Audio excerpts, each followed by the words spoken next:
নমস্কার বন্ধুরা, আপনারা সবাই কেমন আছেন? আশা করি ভালো আছেন। আমিও ভালোই আছি। তো আজকে আমি ঠিক করলাম যে সন্ধেবেলা আজকে স্পেশাল তড়কা করে দেখাবো। তো স্পেশাল তড়কার মধ্যে কিন্তু ডিম পড়ছে আর চিকেনও পড়ছে। তো কিভাবে ডিম আর চিকেন দিয়ে আপনারা একটা সুস্বাদু খাদ্য রেসিপি তৈরি করতে পারেন সেটাই আমি দেখাবো। তো প্রথমে তো এই তড়কার ডাল আপনাকে কিনে আনতে হবে। তো এর মধ্যে কিন্তু সমস্ত রকম ডাল রয়েছে, সয়াবিন, কাবলি ছোলার, মুসুর ডাল, তড়কার ডাল সমস্ত।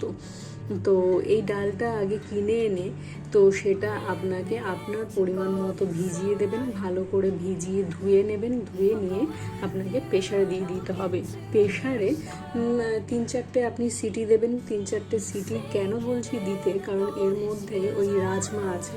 তো রাজমা অনেক সময় সিদ্ধ হতে দেরি হয়। তো এই রাজমা, তারপরে এমনি মুসুর ডাল, ছোলার ডাল যেগুলো আছে, ছোলা, মটর এগুলো যেগুলো আছে, এগুলো তো নর্মালি সিদ্ধ হয়ে যায়, কিন্তু রাজমাগুলো সিদ্ধ হতে চায় না। তার জন্যই আপনাকে 3-4টে কি আরও 5-6টা আপনি সিটি দিতে পারেন। যদি আপনি বেশি নরম খেতে চান তাহলে একটু বেশি করে সিদ্ধ করবেন, আর যদি মোটামুটি আপনি খেতে চান তাহলে 3-4টে সিটি দিলেই নর্মালি হয়ে যায়। তো এবারে ওটা সিদ্ধ করে আপনি তুলে রেখে দেবেন। রেখে দিয়ে একটা কড়ার মধ্যে একটুখানি বেশি পরিমাণে একটু তেল দেবেন। তেল দিয়ে একটা ডিম দিয়ে দেবেন। তো ডিমটা ভালোভাবে একটুখানি ভেজে নিতে হবে। ডিমটা ভেজে আমি তুলে রাখবো। তো ডিমটা যেমনি আমরা নর্মালি চাউমিনের মধ্যে দিয়ে একেবারে কুচি কুচি করে অমনিও করতে পারেন, আবার চেক করে কেটেও কিন্তু আপনি তড়কার মধ্যে দিতে পারেন। চেক করে কেটেও তড়কার মধ্যে দিলেও দেখতেও খুব সুন্দর লাগে। আমি এটা চেক করে কাটলাম না, আমি একটাই যেহেতু ডিম দিয়েছি ওই জন্য একদম ঝুড়ি করে নিলাম। ডিমের ভুজিয়া যেমন করে ঠিক তেমনই করে নিলাম। তো ডিমটা ভাজা হয়ে গেছে। তো আমি একটু তেলটা একটুখানি আলাদা করে নিয়ে আমি ডিমটাকে তুলে রাখছি। তো ওই তেলের মধ্যেই আমি চিকেনটা ভেজে নেব। তো এই চিকেনটাও আমি একদম ছোট ছোট করে কেটেছি, যেমন কিমা হয়, মাংসের কিমা, ঠিক সেরকমইভাবে কেটেছি। কেটে আমি এটা ভালোভাবে ভেজে নেব। তো এই এগ আর চিকেন দুটো একসাথে আপনার থাকায় তড়কাটা কিন্তু আরও সুন্দর খেতে হবে। এমনি নর্মালি আমরা ডিম তড়কাই খাই, সবসময় চিকেন দেয়া হয় না। তো আপনারা যদি চিকেন যদি থাকে অল্প করে 2 পিস 3 পিস যদি থাকে, তাহলে আপনারা ওইটুকানি দিলেও একটা চিকেনের একটা ফ্লেভার বার হবে। তো চিকেন দিলে তো এমনিতেই সবাই চিকেনটা খেতে একটু ভালোই বাসে। তো একটু চিকেন দিলেও মুখে একটুখানি পড়বে মাংসের টুকরোগুলো, তো আপনার খেতেও ভালো লাগবে। তো চিকেনটা ভাজা হয়ে গেলে আপনারা এরকম করে তুলে নেবেন। তুলে নিয়ে এর মধ্যে অল্প তেল দেবেন, কারণ যেহেতু ওইগুলোতে আমি তেলেই ভালো মতো ভেজেছি ওই জন্য আমি অল্প তেল দিলাম। অল্প তেলের মধ্যে আমি রসুনটা ভালোভাবে ভেজে নেবেন। তো রসুনটা একটু পোড়া পোড়া হলে তারপরে পেঁয়াজ দেবেন।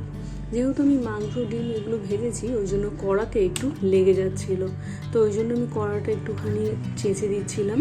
দিয়ে আমি রসুনটা দিয়ে এবার পেঁয়াজটা দিয়ে দিলাম। তো পেঁয়াজটাও কিন্তু আপনার একটু ভালো করে ভাজতে হবে। নুনটা দিলাম এই কারণে যাতে পেঁয়াজটা তাড়াতাড়ি ভাজা হয়ে যায়।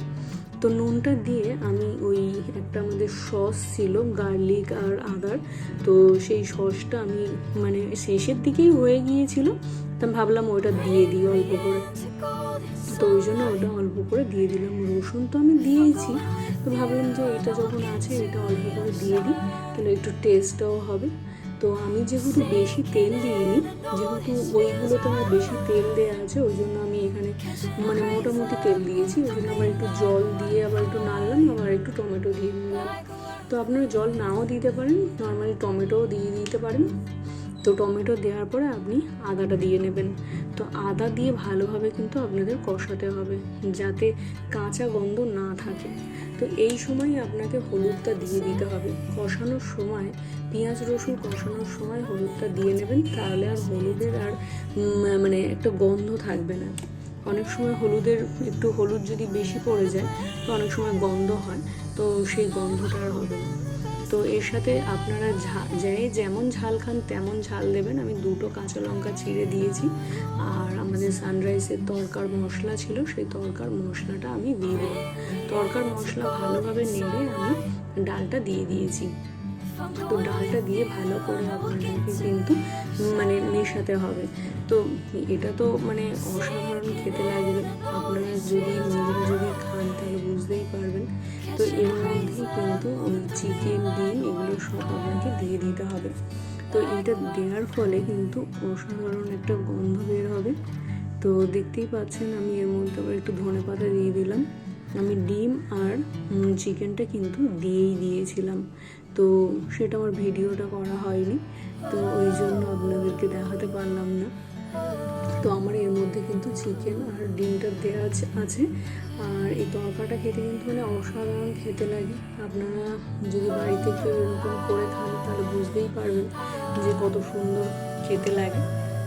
তো যদি আপনার এই ভিডিওটা ভালো লেগে থাকে তাহলে অবশ্যই একটা লাইক করবেন, শেয়ার করবেন সবার সাথে, সাবস্ক্রাইব করে যাবেন অবশ্যই। আরও অন্যান্য ভিডিও তাহলে দেখতেই পাবেন।